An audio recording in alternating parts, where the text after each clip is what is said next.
Late one night, I woke to find Dr. S standing over my bed. When I opened my eyes, he explained that he had been walking by and thought he was checking on me. Just for the record, I'm not quite as dumb as I look. There's checking on me as in things I do. And then there's checking on me in the way that doctors work with them.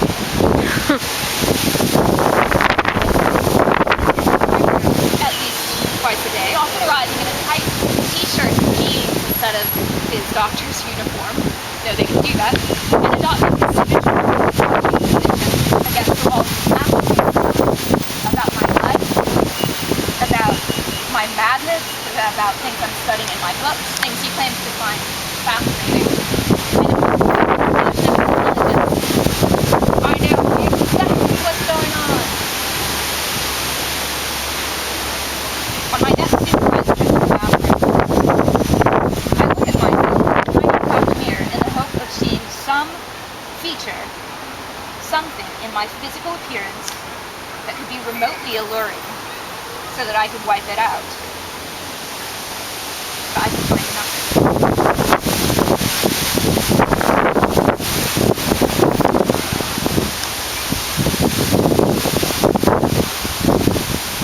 Asylum letter number 3. I cannot remember how I traveled from the carriage up the steps to the front doors, but there I stood, before the massive moonlit structure, the monumental brick and limestone, offering splendor, a stark contrast to the hundreds of bar-crossed windows punctuating the vast wings that reached out on either side like long arms open in a wide but disingenuous welcome. Gripping the leash attached to the ring on my heavy collar was a colossal brute, hunched and mute to save for the occasional grunt. He had ridden with us in the carriage, filling the confined corridor with the stench of rotting meat. I wondered that my mistress could endure it. The Leviathan had hold of me with one filthy paw, while his other rang a large brass bell that hung from the alcove above the doors. The rude clanging produced no response from inside, and Madame Mornington stamped her foot on the frozen floor in frustration, cracking the thin ice. A plague on these blasted servants, she fumed. By the way, I have never read this before. Fumbling inside her grey-wool traveling coat, Madame Mornington produced a key, attached by a long chain to her silver chatelaine robe in the whirling scream from the Indian side of the night air. Does anybody want to hear the scream? That was it. You all have a job. My heart, as it just did, leapt against my chest. The giant at my side began to breathe heavily, sniffing the air like a hungry animal.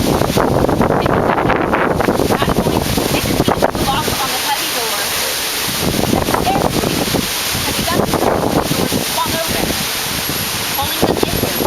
Two smartly dressed butlers. They beckoned us aside with a bow and a squeak of their white gloved hands. Madame Mornington snapped her fingers. The giant dropped my leash and ambled away toward the house and further along the asylum grounds. My mistress advanced into the grand entrance hall whilst I remained in the doorway, the wind rushing in around me, blowing leaves and rain onto the polished floor. Looking directly ahead, my eyes first fell upon an enormous clock placed above the mantelpiece at the other end of the hall. Striking 4, the time seemed to stop.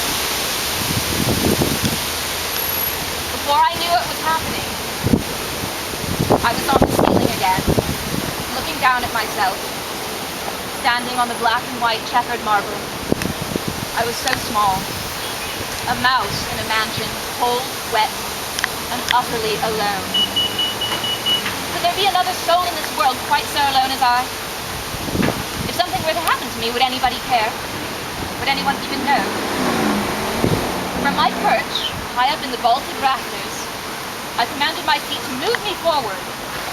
My instruction bore far less influence over my movement than did the blazing fire at the far end of the hall. My footsteps echoed loudly, pulling me back into my body. Too tall,